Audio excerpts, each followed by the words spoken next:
Alright, welcome back to episode 3, Thoughts with Garrett. We have Coach Richie Stevens over here, otherwise known as Mid-Range Rich.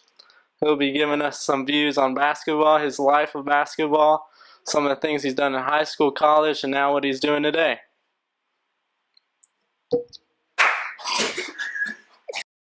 TikTok, you don't stop. To the TikTok, you don't stop. To the TikTok, you don't stop. To the TikTok, you don't stop. To the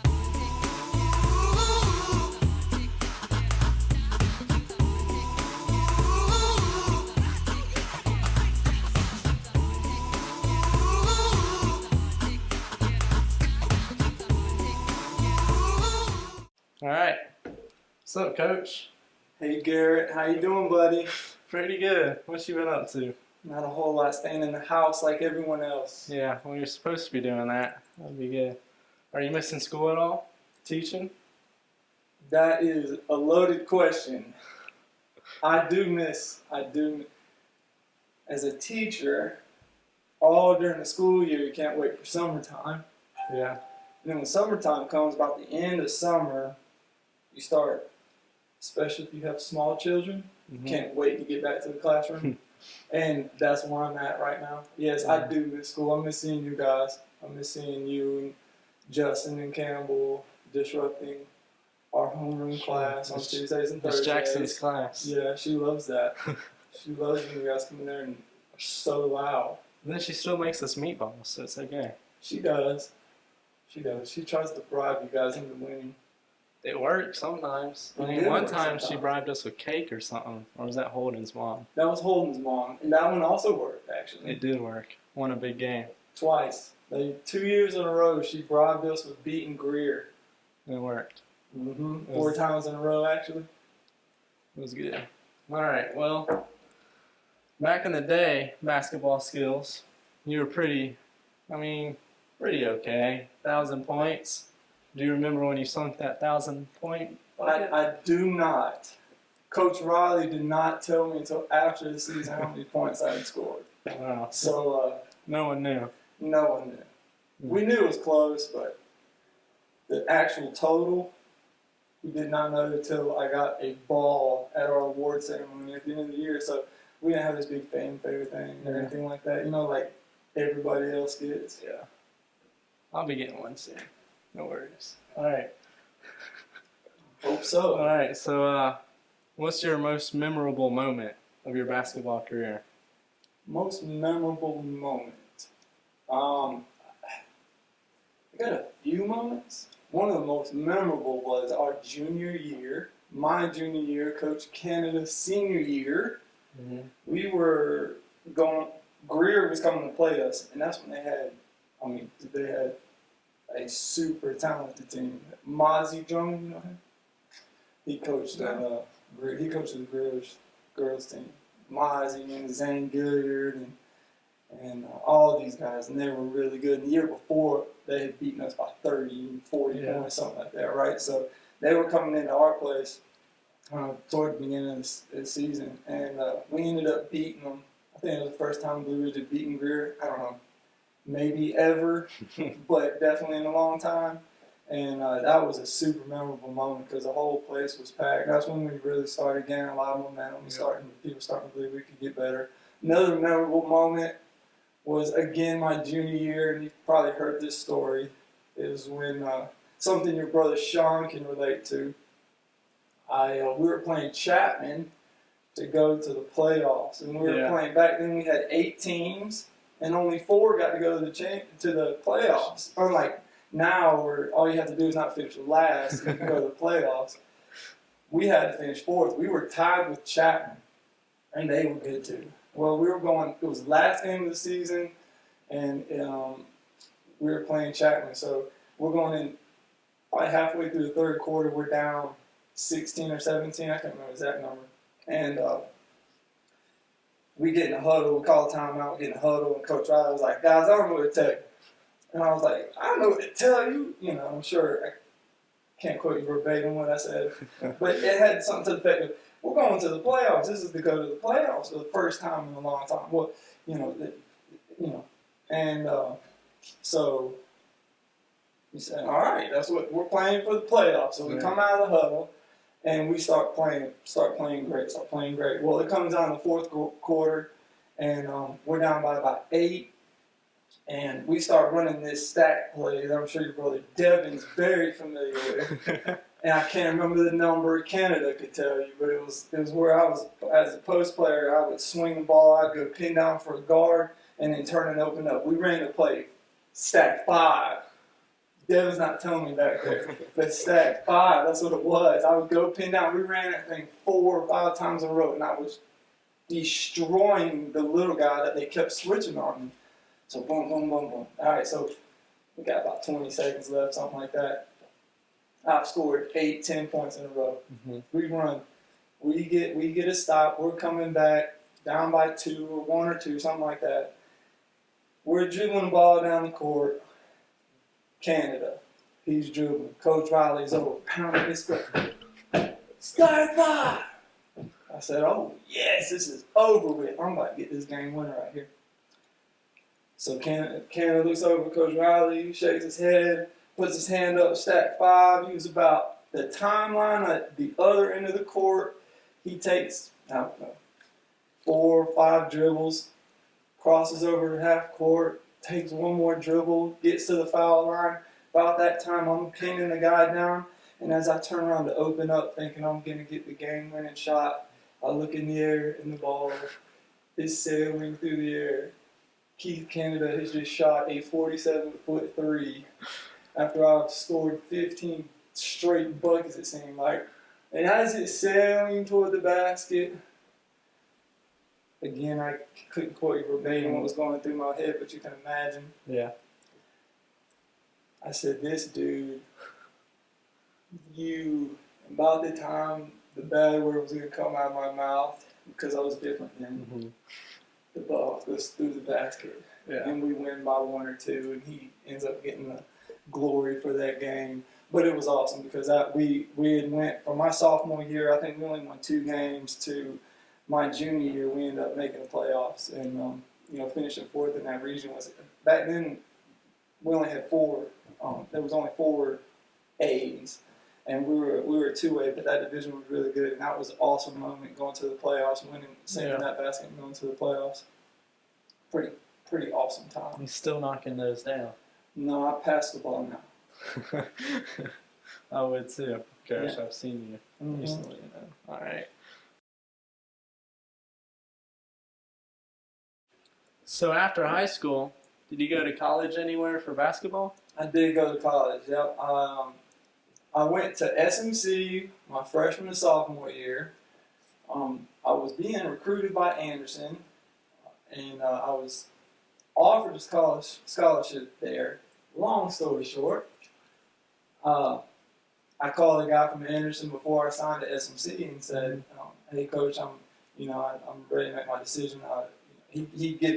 Coaches give a week or a couple of days to let you talk to your family. And I called him the first or second day after the playoff game, and I said, I really want to sign with you guys at Anderson. He was like, well, we found a 7-footer, and so we don't have a scholarship for you. So I said, okay, I guess 7-footer, so be it, right? Who turns down a 7-footer? Nobody. So I ended up going to SMC, and SMC for 2 years. I played for Coach Garmith, and I love Coach Garmith, and I learned so much, and he, looking back at it, helped develop me into a man, but that was one of the worst years of my life. And you guys think it's hard, well, not you because you play football, but the guys who do conditioning with me over the years think it was hard. What I asked them to do, we used to run 100-yard suicides, and it was awful. So, but we were good. We were like 28-5 that year.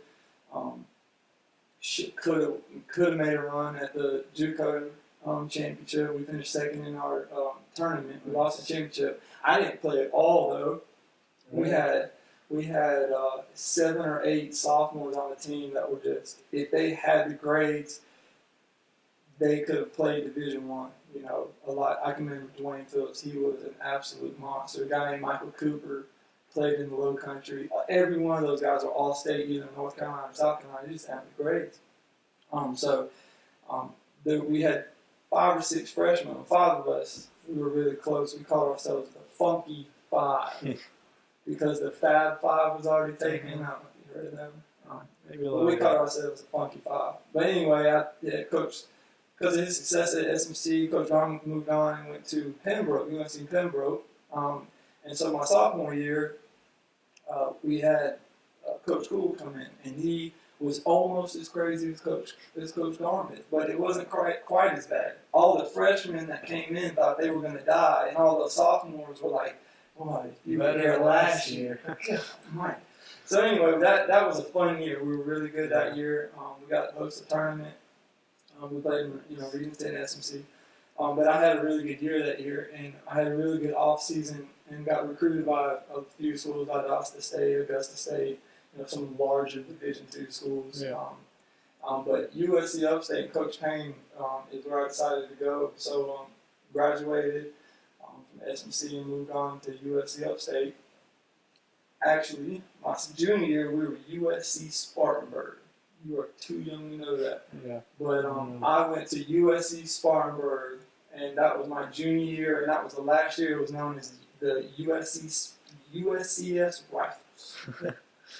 And we changed our name to USC Upstate Spartans my senior year, and ended up playing some awesome games my senior year.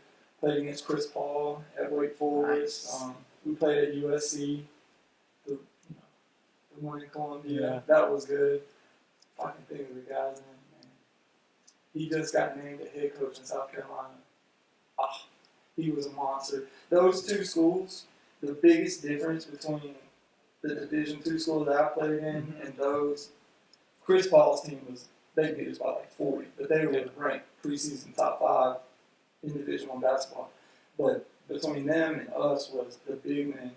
The big men play was just unbelievable, Guard play was matchup, but big men, it was like watching Shaq. Big dudes wanting to go in D1, so that was really growing to That's do. right. All right, so after college, did you look to play anywhere higher level? Well, I ended up, right after college, I ended up coaching the JV team at Blue Ridge High School. Mm-hmm. And that was an experience. We were good. We had some talented kids. They just not very much basketball trained, but they were athletic. And we played Eastside first couple games of the season. That year they were ranked or classified ahead of us. They were 3A at the time. We were 2A. And they beat us by 30, but we worked, and they worked hard. By the end of the season, we ended up beating that same Eastside team. So that was a good experience. Well, after that, during that whole year, I played with the guys at every practice, scrimmage with them, and I was still keeping in shape. It's first year out of college. This is 06. And I decided that I was going to go try out for the WBA, the World Basketball Association. What it was a summer league. It was a 3 or 4 month summer league that was prepping people who hadn't, been drafted in the NBA or didn't get a lot of exposure. It was a prep league, pretty much, moving up into the NBA draft. So it's the 4 months, in your mind, think about the 4 months prior to the NBA draft. So this is leading up to summertime, which we started, and that was a great time. Again, I ended up going to a tryout that was held in Atlanta for the whole WBA. There was like 250 or 300 people there, right? So I show up, I'm going, well, this is a waste of money.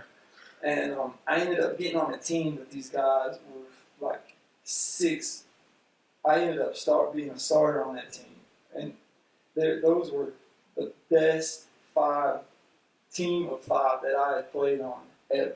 We had a guy, we called him Alabama. That's what his name was, Alabama. I don't know, maybe that's where he was from. But the kid could jump. He could jump 45 inches.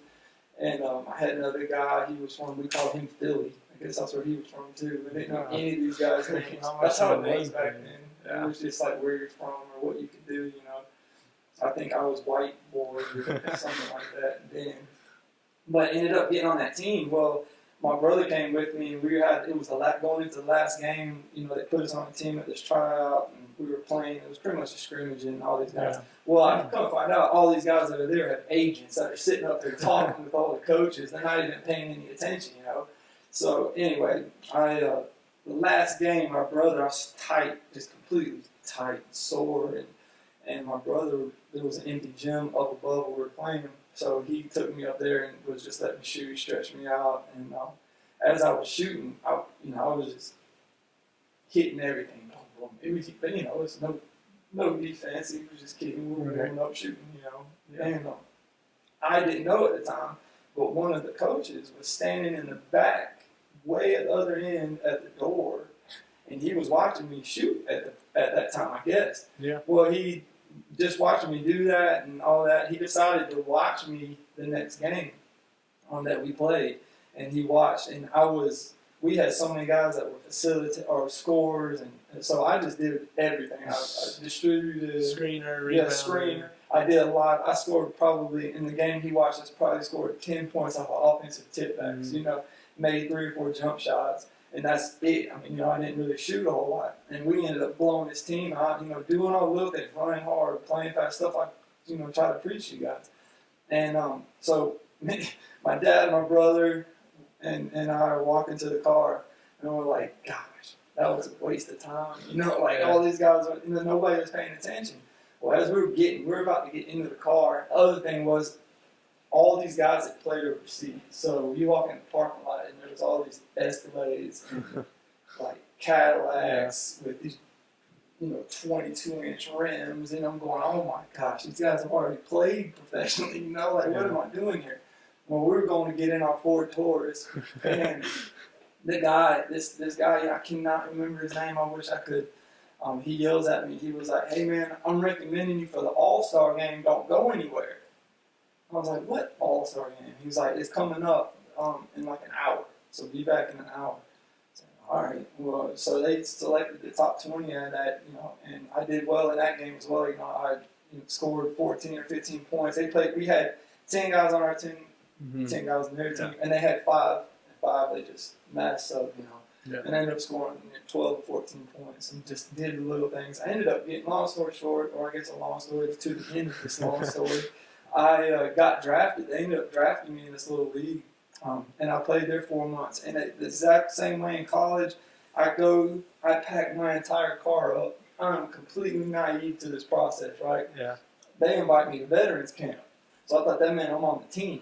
That doesn't mean you're on the team at all. So I end up going to this, I got drafted. I'm on the team. Well, we get there, and there's like 22 guys there in the gym. And I'm looking around going, oh my God. They set us up in an apartment, And so I unpacked. I had a Ford Explorer at the time that I drove, and we packed everything I had. I packed it up in the apartment, and all these guys were laughing at me. I couldn't figure out what was going on, why they laughing. But they understood the process. Yeah. But the rest of the guys had a bag with whatever, one carry bag, and that was it. And they had their shoes and their slides, and that was it. And just totally naive. Just looking back, I was, anyway. So we ended up going to veterans camp. It was 2 weeks long, and I busted my tail. And I had a roommate at the time, and I'm sitting down. They made cuts, first cut. I'm just watching TV. I'm just assuming you didn't even think about it. And I showed up practice the next day. Me and my roommate, we showed up practice. It was in Nashville. It's called the Murfreesboro Musicians. And we were right outside of Nashville.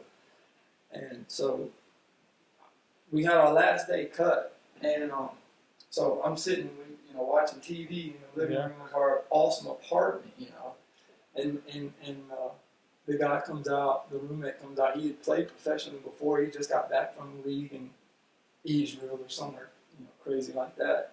He's like, "Did you get a call?" And I was like, "Oh." He was like, "Oh, I did some."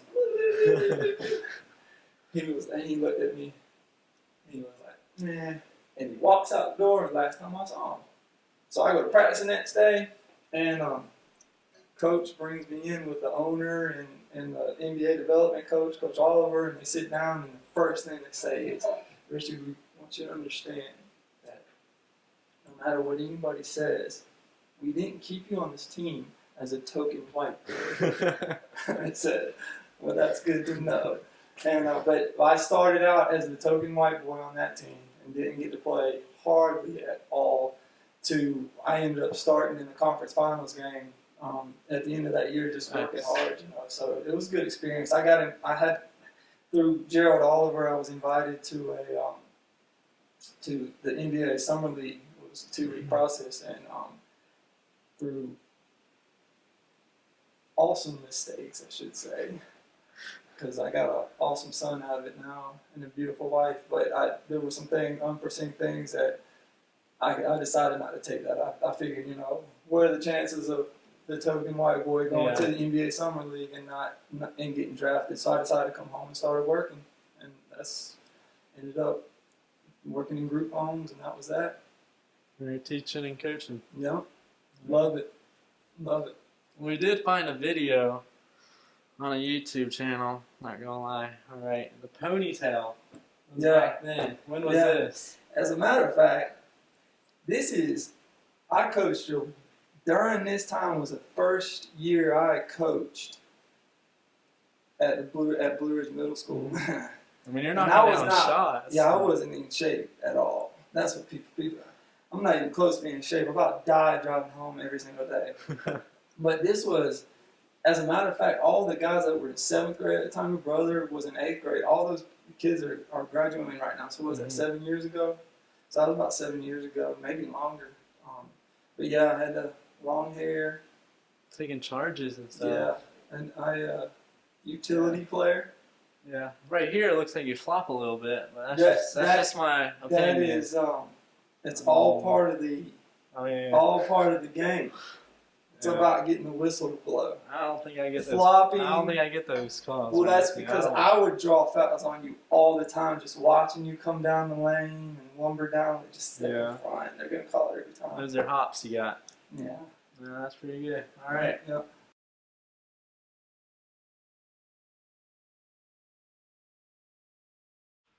All right. Well, now we have someone who's normally behind the camera, Sean Stokes, former Blue Ridge 1,000-point scorer, also former basketball player of Coach Stevens.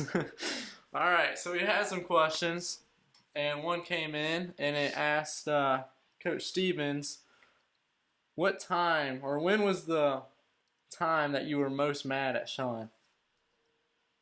Can't think of any specific instance. I had a bad temper then. I still got a little bit of a bad temper. It's getting better. It's getting better. But you have to understand, Sean and I's experience wasn't with.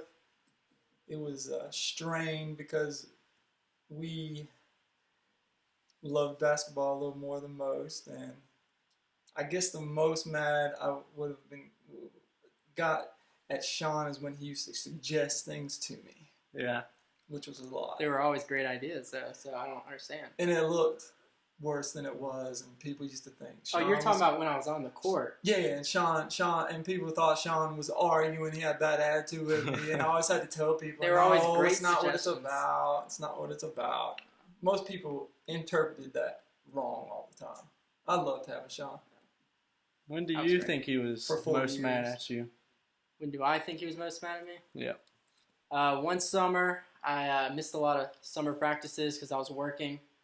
And one day I was off of work, so I came into practice, and Coach said something about my defense or something. And I said something back like I normally do, and he just went off. He was like, it's so much better when you're not here. Everybody just follows the directions, and you're always got to be a rebel or some crap like that. And I was like, yep. So Great times. Earlier when we discussed this, I claimed that didn't happen because I don't remember that.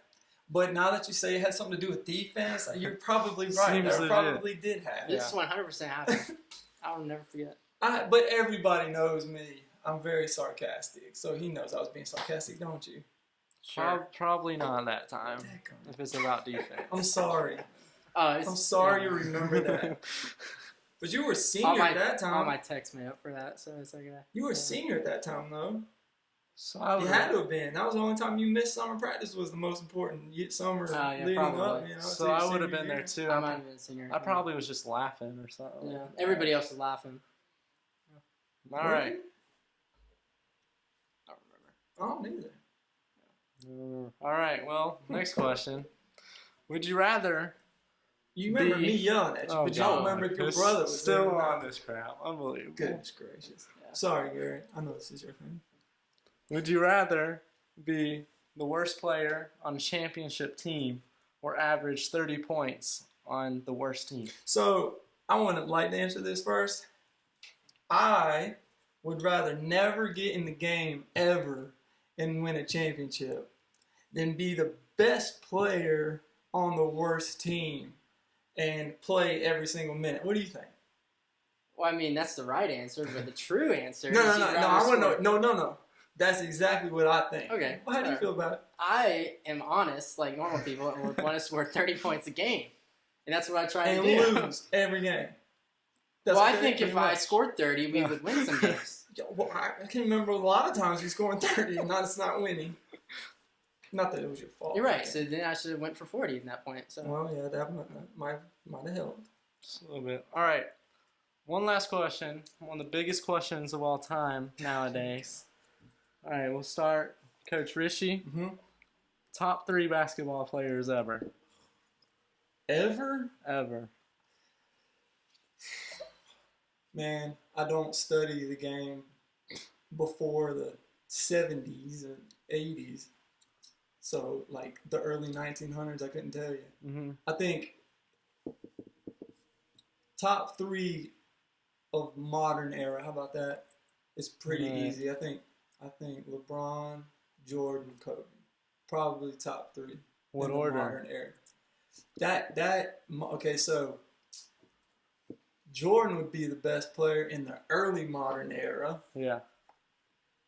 Kobe would have been the best player in the mid-modern era, and then LeBron is the best in the present modern era, in my opinion.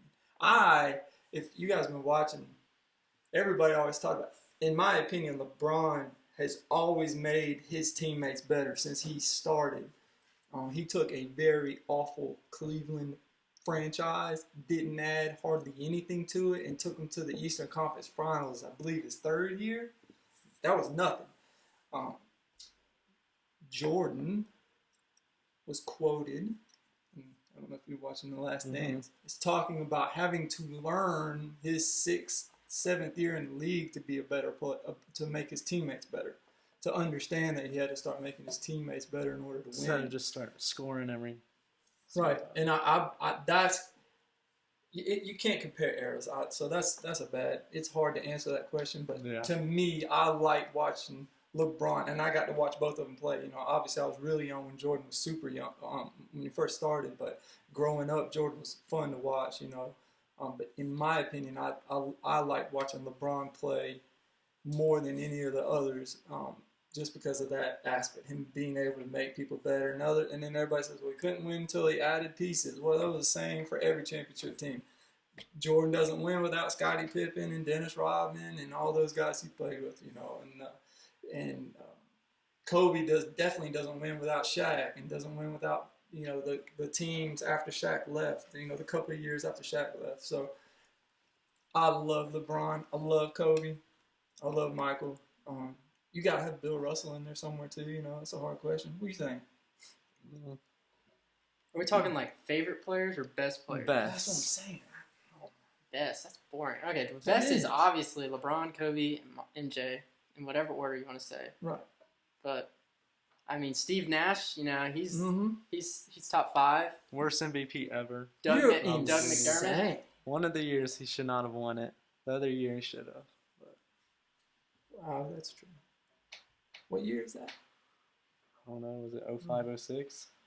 Or 06, 07? I don't know. But I do like watching Steve Nash. I do, too. Larry Bird. Steve Nash was awesome. Steve Nash made people better. You know, he was one of those kind of guys. Because he averaged double-double assist and points like Mhm. every Mm-hmm. year. All right. Well, I think that's all the questions we got for Sean up here too. Sean, Yeah. what was your most memorable moment playing in basketball? Man. No. Let me rephrase it. Favorite memory. Well, favorites Not obviously. most memorable. Favorite's got to be 1,000th point. But Yeah. Yeah, we were down like 40, but no one cared. We all clapping. We were like, yeah. It was TR2, which made it even worse. I hit a shot Yeah. and we're down 45, and everybody's probably wondering why I'm jumping up and down. Like, yeah. It's all right. Down 45. Accomplished the goal. It's hard to do. Not a lot of people score 1,000 points. It's hard to do. Especially recently. Yeah. It's been a while at Blue Ridge. Mm-hmm. Yeah, Paul scored 1,000. There's not been many males score 1,000 points in Blue Ridge history. Maybe 4 or 5. Yeah, it was 5. 6? Justin will be Justin will be before waiting me. for this. Oh yeah, he'll do it next year as long as he Yeah, as long as they Justin don't got it cancel next year. everything. God, I hope not. Yeah, Justin might Worry hit about it. 2,000. He'll beat Yeah. you. it'll be hard. He Just does only good setting because- people up, man. I'm telling. I don't know. He could, averaged 24 this year, right? Yes, he did. Okay, well, if he And- averages 24 twice more, he'll probably have it. Because Yeah. 22 seasons is 1,000. Say that So again. if you average 20 for 2 seasons, it's 1,000. So if he averages like 30 or 28, Teach your the math next for two. doing real quick. depending on how much he had freshman. I mean, his He's injury gonna have his to go to the freshman year. playoffs. He Yeah, did they do did, good but- in Justin or freshman. He Yeah, averaged but like he was 14 out or like 13. 8-10 games. Him coming back kind of screwed up our. He might get there. He might. I think he's gonna do a lot. I think he's gonna make a lot of noise rebounding too. He averaged like 8.5 rebounds this Yeah. year. Garrett likes to take credit for that. And Yeah, because I box do- out, and then here comes Justin. We have- Oh, okay.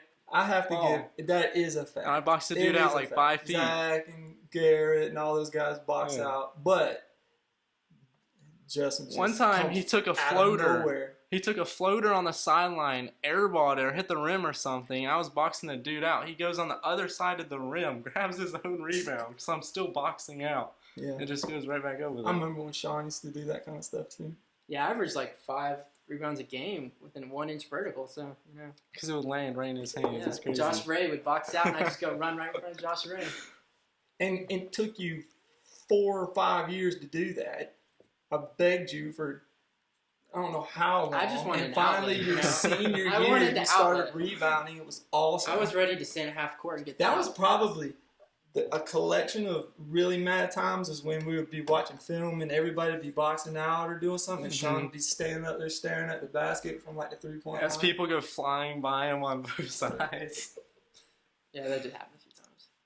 Yeah. I remember one time or this not year, playing defense. speaking of outlet That- passes, I got the rebound. Justin was screaming, ball, ball, ball. I said, no. I dribbled the ball all the way up the court, and I was about to go in a layup. I see Justin on this side, gave him a dime. He made a layup. Yeah. Multi-dimensional, man. I love it. That's why you've been starting since your And we freshman both year. started laughing on the way back up the court. He was like cussing me out when I didn't pass it to him. Can relate to that. All right. Thank you, Sean. All right. Well, thank you, Coach. It was a pleasure having you today. It was a pleasure being here. I know it was. It was awesome getting to see you and catching up with Sean. Yeah. It was awesome. Through all this Corona stuff, it's been crazy. Yeah, it has been crazy. All right. Well, thank you for watching another episode of Thoughts with Garrett. Remember to subscribe. Thank you.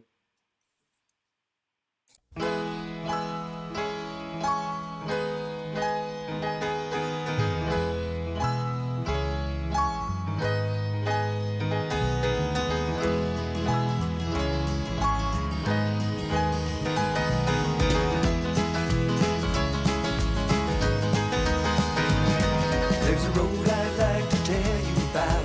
Lives in my hometown. Lakeshore Drive, the road is called, and it'll take you up or down. From rats on up to riches, 15 minutes you can fly. Pretty blue lights along the way, help you right on by.